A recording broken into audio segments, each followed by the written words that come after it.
Hello hello hello friends, मेरा नाम है ऋतिक और आप देख रहे हैं liquidity zone YouTube channel. I I hope आप सभी अच्छे होंगे और आपका ट्रेडिंग अच्छा चल रहा होगा। हम लोग एक बार देख ले ये रिकॉर्डिंग हो रहा है या नहीं हो रहा है। पिछला बार हम लोग बोल दिए थे बहुत ज़्यादा देर। हम लोग नहीं, मतलब मैंने बोला था बहुत ज़्यादा देर, लेकिन ये रिकॉर्ड नहीं हुआ था गाइज। तो गाइज, बात ऐसा है कि एक हम नया सीरीज शुरू कर रहे हैं जिसमें हम लोग पोस्ट मार्केट एनालिसिस लेके आएंगे। पोस्ट इसका इस सीरीज का नाम है पीएम एनालिसिस। ठीक है, तो पीएम एनालिसिस में हम लोग रात के 8 बजे जो मार्केट में हुआ, निफ्टी पे और सेंसेक्स पे क्या हुआ, इस चीज़ को हम लोग डिस्कस करेंगे। तो आज का मार्केट लगभग ठीक ठाक रहा, क्योंकि अभी न्यूज बेस्ड मार्केट है। कभी कुछ न्यूज आ रहा है, कभी कुछ न्यूज आ रहा है, तो ज़्यादा उठापटक मार्केट में देखने को मिल रहा है। कभी ऊपर कभी नीचे, तो लफड़ा बहुत ज़्यादा चल रहा है गाइज। तो इसी तरह का आज मार्केट दिखा। पहले नीचे आया, फिर नीचे से अच्छा खासा रिकवरी मार्केट में अपने को देखने को मिला।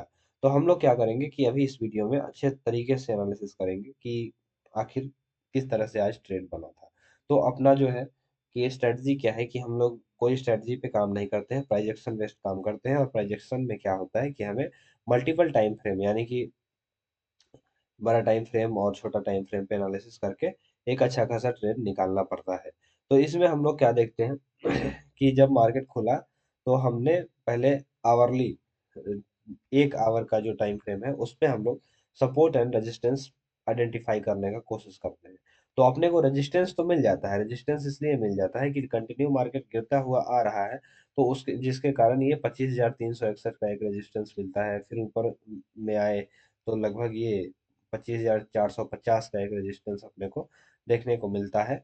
ठीक है, लेकिन जब वहीं हम लोग सपोर्ट आइडेंटिफाई करने जाते हैं तो अपने को सपोर्ट नहीं दिखाई देता है। नहीं दिखाई देने का कारण क्या है कि मार्केट बहुत दिनों के बाद अचानक से गिर रहा है, तो उस तरह से कैंडल का फॉर्मेशन हुआ नहीं है। तो इसलिए हम लोग थोड़ा और हायर टाइम फ्रेम, यानी कि डेली के टाइम फ्रेम पे अपने आप को स्विच करते हैं। तो जब हम लोग डेली के टाइम फ्रेम पे आते हैं तो अपने को ये जो लेवल है 25,000, क्या है ये, 25,170 के आसपास का जो लेवल है, ये एक सपोर्ट के रूप में दिखाई देता है। यहाँ पे आप लोग देख सकते हैं किस तरह से प्राइस नीचे आया, फिर ऊपर गया, फिर नीचे आया, फिर ऊपर गया, और ऊपर गया तो फिर अच्छा खासा ऊपर निकल गया। तो ये एक अपने को सपोर्ट दिखाई देता है। उसके नीचे अगर हम लोग आते हैं तो ये सब सपोर्ट नहीं है। नहीं है, क्यों नहीं है? क्योंकि यहाँ पे क्या है कि डबल बॉटम का फॉर्मेशन नहीं हो रहा है कहीं पे उस तरीके से।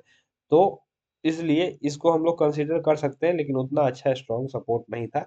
तो हमने नीचे का जो ये जोन है 25,907 का, उसको हम एक सपोर्ट के रूप में क्या है कि कंसीडर किए। क्यों किए? क्योंकि यहाँ पे बार बार प्राइस आया, फिर ऊपर गया, फिर आया, फिर यहाँ से एक अच्छा खासा रैली दिया, फिर नीचे आया, फिर ऊपर गया।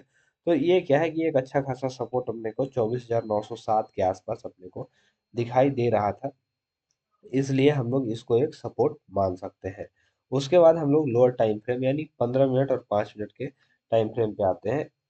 तो 15 मिनट पे भी अगर हम लोग मार्केट को देखें तो अपने को मार्केट डाउन ट्रेंड में ही दिखाई दे रहा है कि धीरे धीरे धीरे धीरे क्या है कि मार्केट नीचे आ रहा है। ठीक है, उसके बाद 5 मिनट में हम लोग एंट्री प्लान कर रहे थे। तो एंट्री प्लान करने में अपने को क्या दिखाई देता है कि पहला जो 5 मिनट का कैंडल है वो, ये जो अपना सपोर्ट जोन है, ठीक है, ये अपना 25,170 के आसपास का जो ये सपोर्ट है, इसको ब्रेकआउट देता है। मतलब ये इधर प्राइस कहीं इसके नीचे ओपनिंग आता है, 25,170 के आसपास ओपन होके जो कैंडल है वो ऊपर क्लोज करता है। बुलिश कैंडल ऊपर क्लोज करता है। अब क्लोजिंग आता है, जो कि क्लोजिंग आता है लगभग इसका कहाँ, 25,245 के आसपास, और ये हाई लगाता है 25,280। ठीक है, तो ये क्या है, एक ब्रेकआउट कैंडल है। ब्रेकआउट कैंडल क्या होता है?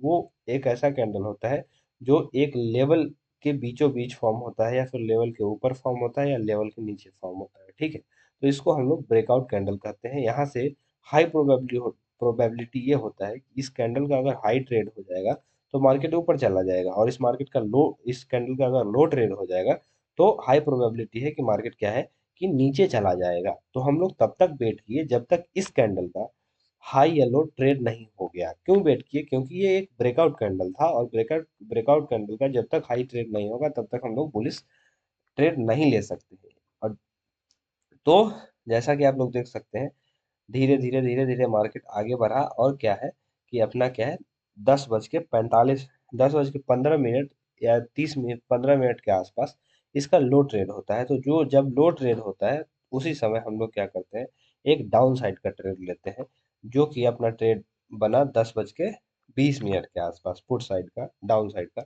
जिसमें आप लोग रिस्क रिवॉर्ड देख सकते हैं, लगभग अपना 60 पॉइंट का स्टॉप लॉस बन रहा था। स्टॉप लॉस हम लोग किस तरह से लगाते हैं, स्टॉप लॉस इस तरह से लगाते हैं कि मान लीजिए कि यहाँ पे जितने भी लोग सेल किए, उनका जो स्टॉप लॉस है उसके थोड़ा सा ऊपर हम लोग अपना स्टॉप लॉस रखते हैं। क्यों रखते हैं? क्योंकि ऐसा हो सकता है कि मार्केट इधर से उधर स्टॉप लॉस हंट करने जाए, तो हमारा एटलीस्ट स्टॉप लॉस बचा रहे, तो इसलिए थोड़ा सा बड़ा स्टॉप लॉस हमारे चैनल पे आपको देखने को मिलेगा।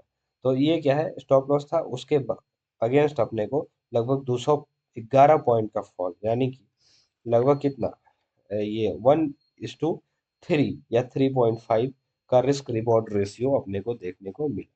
उसके बाद समय बीतता है, समय बीतने के बाद 10:40, 10:50 के आसपास या 11 बजे की पहले, कि मार्केट अचानक से यहाँ क्या है कि 24,907 के आसपास के जोन से एक रिकवरी दिखाता है। ये रिकवरी वाला कैंडल है। तो इसमें हम लोग एक और ट्रेड ये करते हैं, प्लान करते हैं कि अगर इसका हाई जब ट्रेड हो जाएगा, तो फिर हम लोग एक बुलिश ट्रेड प्लान करते हैं, जो कि एक ये बुलिश ट्रेड था। इसमें अपना 100 पॉइंट का लगभग स्टॉप लॉस बन रहा था, ठीक है, 105 पॉइंट का, जिसके अगेंस्ट अपने को लगभग 1:232 का रिस्क रिवॉर्ड देखने को मिला है। तो ये मिला जुला आज का मार्केट था। आई होप आप लोग को कुछ समझ में आया होगा इस वीडियो को देख के। बाकी हम आपसे मिलेंगे अगले, फिर कल रात 8 बजे अपना पोस्ट मार्केट एनालिसिस वीडियो में, जिसमें हम लोग प्राइज एक्शन के आधार पे, प्राइज एक्शन के बेसिस पे अपना कोई ट्रेड बना या नहीं बना, किस तरह से मार्केट रिएक्ट किया, और अपना कौन सा ट्रेड उसमें बन सकता था, या फिर प्राइस किस तरह का मूवमेंट किस तरह का रहा, आपको किस तरह से ट्रेड करना चाहिए, ये सब अपने हम लोग अगले वीडियो में हर रोज रात के 8 बजे डिस्कशन करेंगे। बाकी आप इस चैनल को सब्सक्राइब कर सकते हैं, जिससे कि वीडियोस का नोटिफिकेशन आपको समय से मिल जाए। ओके गाइज, धन्यवाद।